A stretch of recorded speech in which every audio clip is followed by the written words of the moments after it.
Hello, आज की ये चुनावी नुक्कड़ सभा मजलिस इत्तेहादुल मुस्लिमीन जनाब लुत्फुल ईमान साहब, जो कि आपके दरमियान में मजलिस इत्तेहादुल मुस्लिमीन के कैंडिडेट हैं, उनके सपोर्ट में रखी गई है।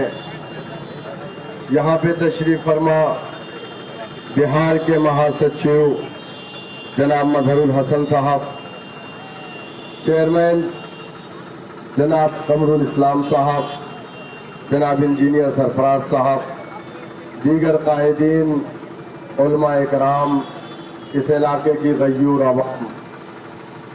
आज का ये इंतखाबी जलसा, जिसका मकसद ये है कि हर 5 साल के अंदर किसी भी जमहूरी मुल्क के अंदर एक मौका मिलता है जिसमें अवाम को ये चुनना पड़ता है कि वो अपने दरमियान से अपना नुमाइंदा चुने, जो उसके इलाके की तर्जुमानी नुमाइंदगी हिंदुस्तान की सबसे बड़ी पंचायत यानी संसद भवन में जाकर के करता है।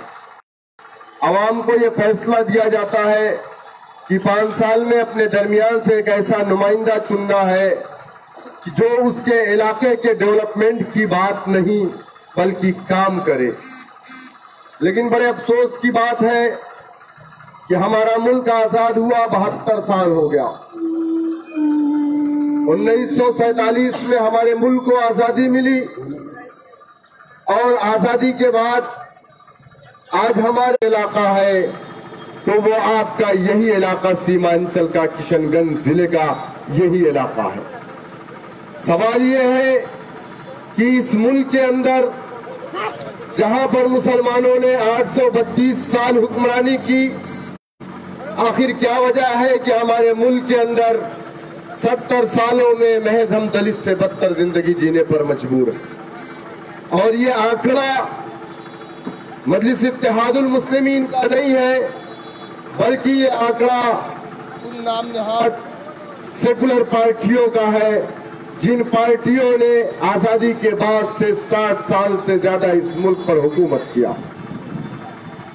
1947 में जब ये मुल्क आजाद हुआ, इस मुल्क के अंदर 2 सियासी पार्टियां थी, एक मुस्लिम लीग और दूसरी कांग्रेस पार्टी थी। लेकिन मुसलमानों ने मुस्लिम लीग को अपनी पार्टी नहीं माना, कांग्रेस पार्टी को अपनी पार्टी माना, कांग्रेस के कायदीन को अपना कायद माना। 70 सालों तक हमने इन्हें वोट दिया, नोट दिया, इनके डंडों को, इनके झंडों को अपने कंधों पे रख करके हमने इन्हें इक़्तिदार की कुर्सियां दी। मुल्क की आजादी के बाद हमने इंडियन यूनियन मुस्लिम लीग के लीडरों को अपना लीडर नहीं माना, हमने कांग्रेस के लीडरों को अपना लीडर माना। कभी हमने पंडित जवाहरलाल नेहरू को अपना लीडर माना, कभी हमने राजीव को, कभी हमने इंदिरा गांधी को, कभी सोनिया को अपना कायद माना। हमने इन्हें वोट दिया, सपोर्ट किया, इक़्तिदार की कुर्सियों पर है कि अगर इस मुल्क के अंदर इस मुल्क की सबसे बड़ी अक़लियत कलमा ला इलाहा इल्लल्लाह मुहम्मदुर रसूलुल्लाह पढ़ने वाली अगर अपने इस मुल्क के अंदर दलित से बदतर जिंदगी गुजारने पर मजबूर है तो उसका जिम्मेदार कौन है? यहाँ पर चेयरमैन साहब बैठे हुए हैं। चेयरमैन साहब अपने इलाके में अगर काम नहीं करेंगे तो हर कोई यही कहेगा कि चेयरमैन हमारा अच्छा नहीं है, उसने काम नहीं किया, हमारा ब्लॉक प्रमुख अच्छा नहीं है, उसने काम नहीं किया। यही ना, हम जिम्मेदार उसी को ठहराते हैं जिसको हम जिम्मेदारी देते हैं। तो यकीनन अगर इस मुल्क के अंदर कलमा ला इलाहा इल्लल्लाह मुहम्मदुर रसूलुल्लाह पढ़ने वाला दलित से बदतर जिंदगी गुजार रहा है तो उसकी जिम्मेदार कौन है मेरे भाई? जिन लोगों ने इस मुल्क में सबसे ज्यादा हुकूमत की, क्या वो पार्टियां जिम्मेदार है?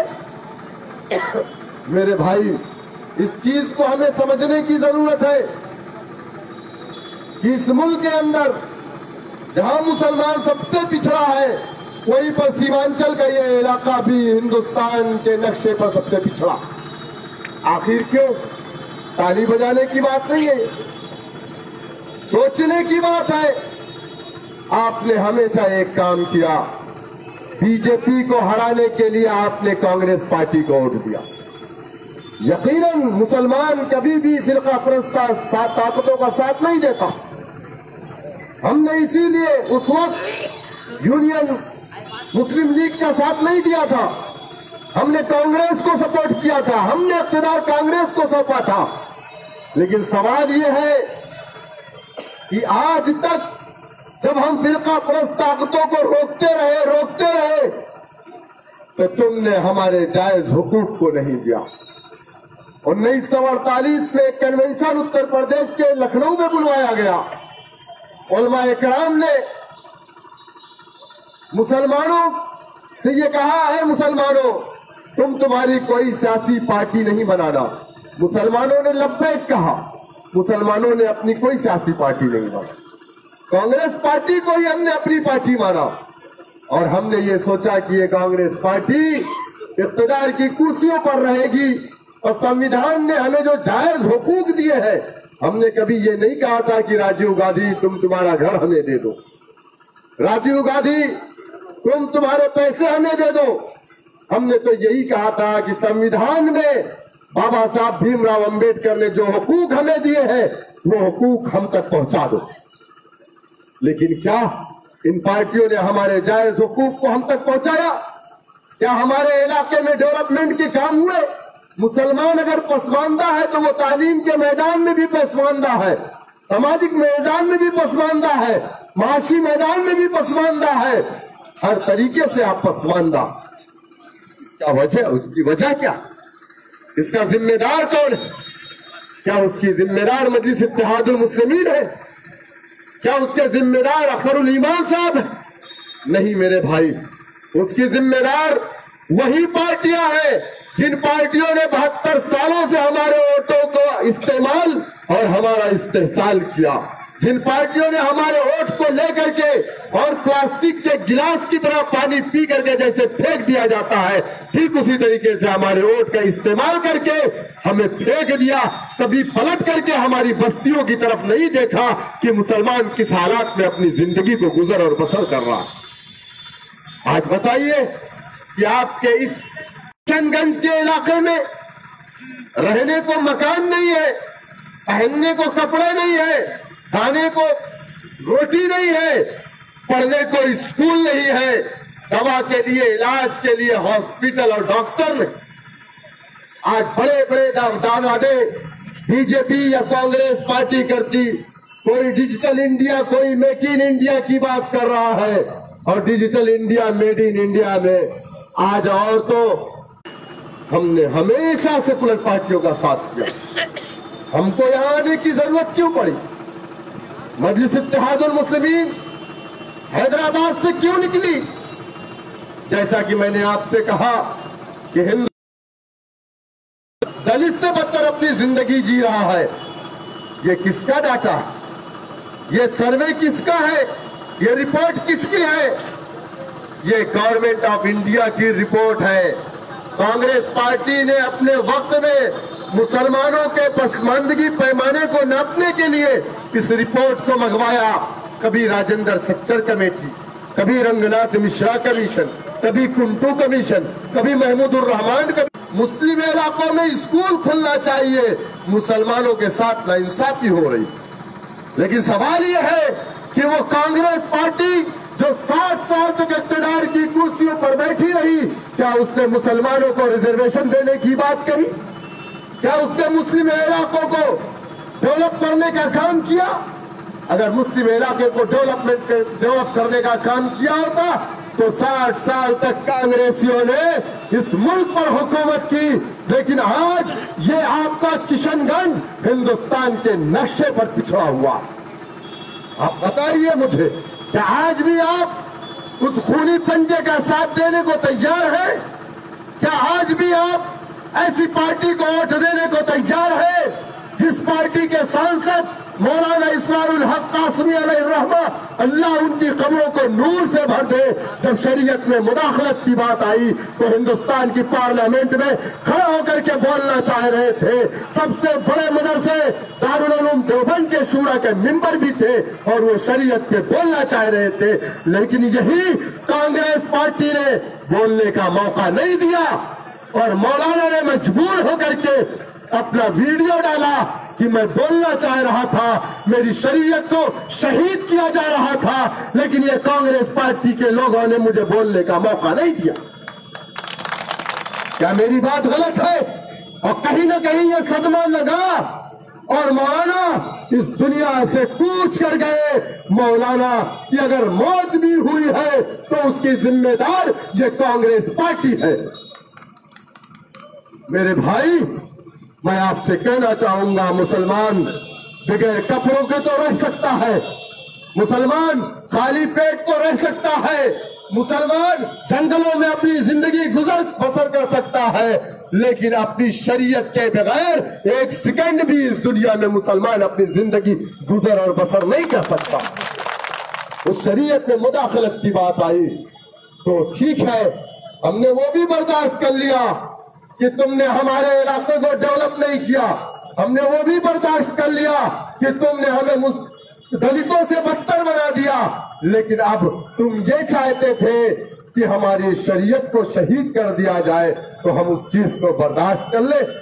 ठीक है, मौलाना साहब किसी दूसरे घर में थे। एक शेर है कि परिंदे भी नहीं रहते पराए आशियानों में, परिंदे भी नहीं रहते पराए आशियानों में, हमारी उम्र गुजरी थी किराए के मकानों में। हम हमेशा, हमारे पास कोई मकान नहीं था, हमने यही नाम नहाज सेकुलर कांग्रेस को अपनी पार्टी मान करके हम इन्हीं के साथ रहे, इसी घर को अपना घर समझा। लेकिन ठीक है, वो हमारा घर नहीं था, हमें उतना ही बोलने की इजाजत जितना हमारा लीडर यानी कि कांग्रेस पार्टी बोलती। लेकिन हमारी पार्टी के कायद नकीब मिल्लत, काबिल एहतराम, इज्जत माब अलहाज जनाब बैरिस्टर असदुद्दीन ओवैसी साहब को बोलने से दुनिया की कोई ताकत नहीं रोक पाई। हिंदुस्तान की पार्लियामेंट में जो 543 पे मुश्तमिल अगर कोई खड़ा होकर के अपनी शरीयत के हक में बात किया तो उस कायद का नाम नकीब मिल्लत जनाब बैरिस्टर असदुद्दीन ओवैसी साहब। क्या मेरी बात गलत थी? आपके किशनगंज में बारिश के अंदर बाढ़ आई, सैलाब आया, इलाके डूब गए, लोगों के घरों में 5-5, 6-6 फीट पानी था। कौन आया? कांग्रेस पार्टी के वो पप्पू राहुल गांधी आए क्या? अरे इस मुल्क का सबसे बड़ा जोकर नरेंद्र मोदी आया क्या? इस मुल्क के सबसे बड़े फेंकू आए क्या? नहीं आए। इस मुल्क के सबसे बड़े सुशासन बाबू आए क्या? इस मुल्क की सबसे बड़ी, इस प्रदेश की नौटंकी कंपनी लालू प्रसाद या उसका बेटा आया क्या? नहीं आया। कौन आया? जिसे लोग कहते हैं कि 1500 किलोमीटर की पार्टी। अरे ये 1500 किलोमीटर की पार्टी नहीं है मुसलमानों। हमारे आका मदीने में आए थे, यहाँ नहीं आए थे। हमने सुन करके इस्लाम को कबूल किया और हम आज अपने आका की शरीयत पर चल रहे हैं। आज हमारा कायद हैदराबाद से आया, लोग कहते हैं कि हैदराबाद से आया। मेरे आका ने कहा था तुम मुसलमान एक जिस्म वाहिद की तरह हो। अगर किशनगंज के मुसलमानों को तकलीफ हुई, अगर हैदराबाद का मुसलमान उस तकलीफ को नहीं महसूस कर सका, तो आका ने कहा था वो मेरा उम्मत ही नहीं है। कौन आया? वो आपका कलमा गो भाई। कुरान ने कहा इन्नमल मुमिनून इख्वा, तुम मुसलमान आपस में भाई हो। वो आपका कलमा गो भाई हैदराबाद से चल करके आपके हालात का जायजा ले ले। 1 करोड़ रुपए की दवा आपकी पार्टी मजलिस इत्तेहादुल मुस्लिमीन ने किशनगंज भेजने का काम किया। क्या लालू प्रसाद ने किया? आप बताइए मुझे। क्या नीतीश कुमार ने किया? क्या कांग्रेस पार्टी के चपरासियों ने किया? नहीं किया। अगर किया किसी ने तो वो आपका भाई, आपकी पार्टी, आपका नेता असदुद्दीन ओवैसी जनाब अख्तरुल ईमान साहब ने किया। मैं आपसे यही कहूंगा कि आपको किसी के बहकावे में आने की जरूरत नहीं और डरने की भी जरूरत नहीं। अरे मुसलमान और खौफ एक जगह कभी इकट्ठा नहीं हो सकते। जहां पर खौफ खत्म होता है वहीं से मुसलमान शुरू होता है। याद करो अपनी तारीख को, अफ्रीका से लेकर के इराक, बगदाद, दमिश्क तक अगर किसी ने फतेह किया और 22 मुल्कों पर इस्लाम का परचम किसी ने लहराया तो यही कलमा ला इलाहा इल्लल्लाह मुहम्मदुर रसूलुल्लाह पढ़ने वालों ने रहा। आज खौफजदा है, आज गैरुल्लाह को अपना कायद तस्लीम करने को तैयार है, जिसके लिए इस्लाम ने इजाजत नहीं दी। और आज आपका भाई आपके दरमियान में है, क़यादत भी आपकी है, पतंग भी आपकी है, डोर भी आपके हाथ में। और वो लोग की पतंग किसी के हाथ में है, डोर किसी के हाथ। यहां तो पतंग भी आपकी है और डोर भी आपके हाथ में है। मैं आपसे कहूंगा कि आपके इलाके की उभरती हुई आवाज जनाब अख्तरुल ईमान साहब को आप कामयाब करके हिंदुस्तान की पार्लियामेंट में भेजिए। एक चीज मैं आपसे कहना भूल गया कि राजेंद्र सच्चर ने अपनी जो रिपोर्ट पेश की थी, उस रिपोर्ट में कहा था हिंदुस्तान का मुसलमान पसमानदा है, यानी पिछड़ा है, दलित से बदतर है। लेकिन हैदराबाद का मुसलमान कुछ बेहतर हालत में अपनी जिंदगी को गुजार रहा, कुछ बेहतर हालत में अपनी जिंदगी को गुजार रहा।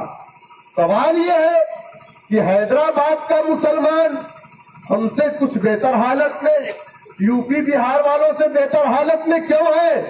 वो इसलिए है कि किसी भी जमहूरी मुल्क के अंदर अपना राजनीतिक प्लेटफॉर्म नहीं होता। जिस कौम के पास, उस कौम के हालात मुसलमानों जैसे हो जाते।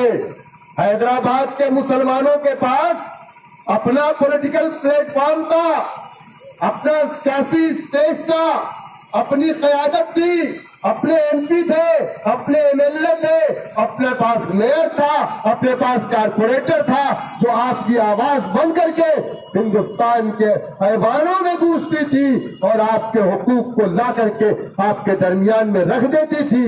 लेकिन ये गूंगे और बहरे हमारे वो नुमाइंदे जो कभी राजद से, कभी जदयू से आए, नाम उनका मुसलमान।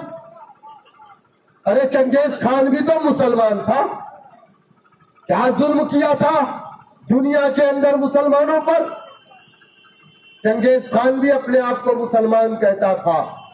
हिंदुस्तान दुनिया की तारीख में सबसे ज्यादा अगर मुसलमानों का कत्लेआम हुआ, अगर मुसलमानों की मस्जिदों को आग लगाई गई तो चंगेज खान के दौर इक़्तिदार में लगाई। तातारियों ने बगदाद को खत्म रोक डाला था, खून की नदियां बहती थी, वो भी चंगेज खान अपने आप को मुसलमान कहता था। उसका पोता हलाकू खान भी अपने आप को मुसलमान कहता था। तो क्या वो मुसलमानों का नुमाइंदा बन जाता?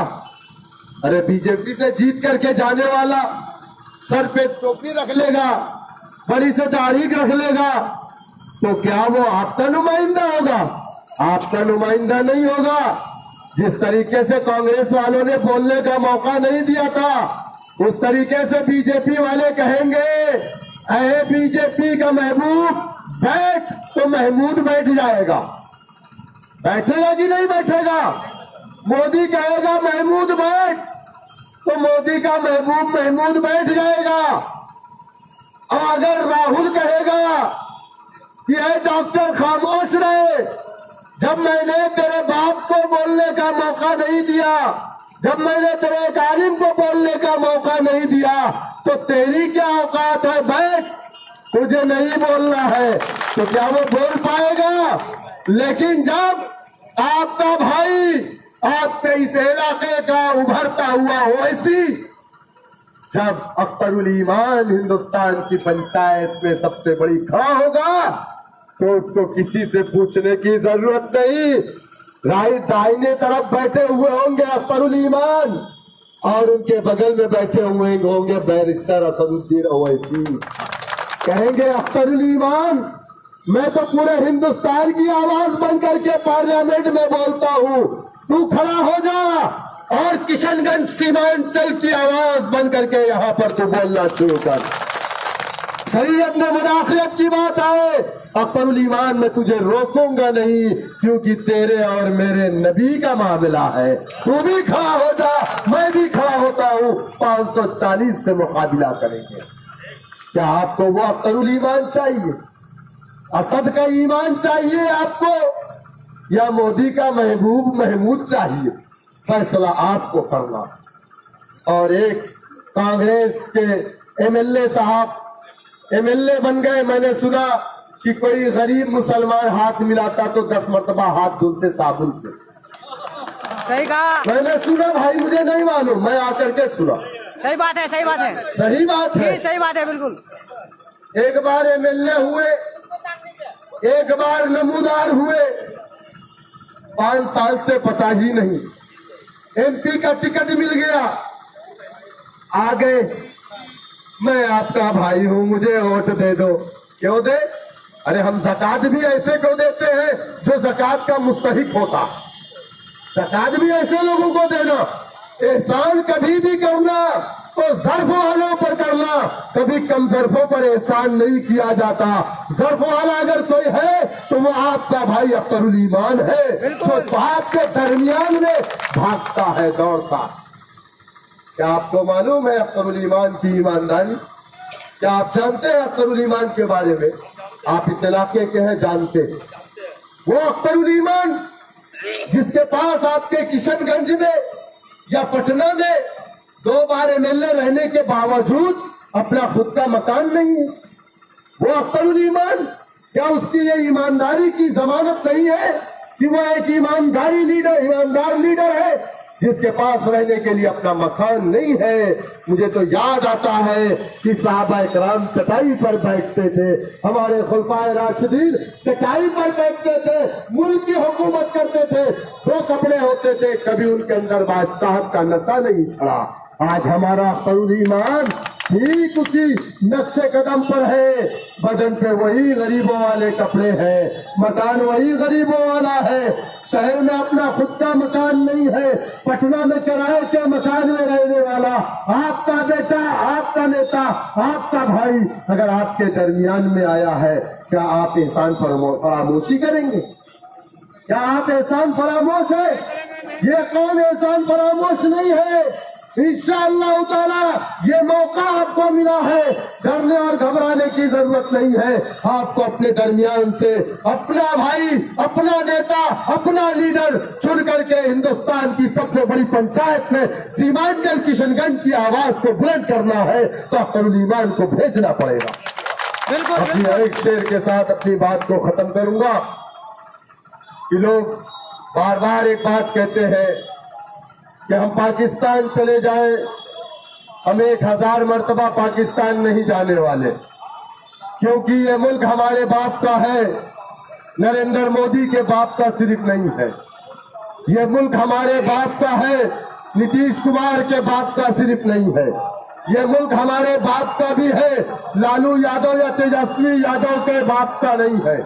इस मुल्क में जितना अधिकार नीतीश यादव का है, इस मुल्क में जितना अधिकार नरेंद्र मोदी का है, उतना ही अधिकार मेरा भी है, उतना ही अधिकार किशनगंज वालों का भी है। क्या नरेंद्र मोदी 2 बार वोट डालता है? 1 बार डालेगा।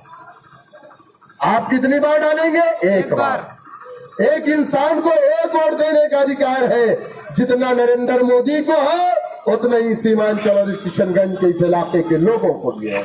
तो हमें डरने घबराने की जरूरत नहीं। हम पाकिस्तान नहीं जाने वाले, क्योंकि इस मुल्क से हमें मोहब्बत है, इस मुल्क में रहने वाले हिंदू मुसलमानों से मोहब्बत है। हाँ ठीक है, अगर हमसे तुम्हें मोहब्बत नहीं है तो नेपाल बांग्लादेश बगल में है, पासपोर्ट की जरूरत नहीं है, तैर के चले जाओ। सही है ना भाई? सही है। हमें तो नफरत नहीं है, हम तो चाहते हम साथ में रहेंगे, हिंदू मुसलमान मिल करके रहेंगे, क्योंकि एक शेर है कि हवेली झोपड़ी सबका मुकद्दर फूट जाएगा अगर ये साथ हिंदू मुस्लिमों का छूट जाएगा। दुआ करो कि ये प्यार के रिश्ते रहे कायम, ये रिश्ता टूट जाएगा तो भारत टूट जाएगा। हम तो चाहते हैं हम साथ रहें, लेकिन जिन्हें हमसे नफरत है वो नेपाल और बांग्लादेश जा सकते हैं, पासपोर्ट वीजे की जरूरत नहीं है और हम कभी पाकिस्तान जाने वाले नहीं हैं, क्योंकि ज़मीन हिंद की इस सरजमीन पर हमारे बाप और दादाओं, हमारे अजदाद की कब्रिस्तान, वो इस सरजमीन के अंदर सो रहे हैं। ख्वाजा अजमेरी की सरजमीन है ये, इस जमीन को छोड़ करके हम जाने वाले नहीं है। जमीन के नीचे से खंडर जरूर निकलेगा, जमीन के नीचे से खंडर जरूर निकलेगा, हमारे नाम का पत्थर जरूर निकलेगा। जमीन हिंद की तह को कुरेद कर देखो, मेरे बुजुर्गों का भी सर जरूर निकलेगा। 18 तारीख को क्या करना है भाई? पतंग के निशान पर वोट देना पहले है। मतदान, उसके बाद जलपान। तो एक तरफ से क्या करना है? क्या है चुनाव निशान? पतंग चौक। गुड्डी बोला अभी ना, पतंग बोलते हैं सब लोग पूरे हिंदुस्तान में, आप लोग गुड्डी भी बोलते हैं, तो गुड्डी बोलिए पतंग बोलिए, बात एक ही है। सुबह से एक ही चीज दिखना चाहिए हवाओं में, फिजाओं में, किशनगंज की हवाओं में, औरंगाबाद की हवाओं में और हैदराबाद की हवाओं में पतंग पतंग पतंग पतंग। इंशाअल्लाह अगर जीतेंगे हैदराबाद की तर्ज पर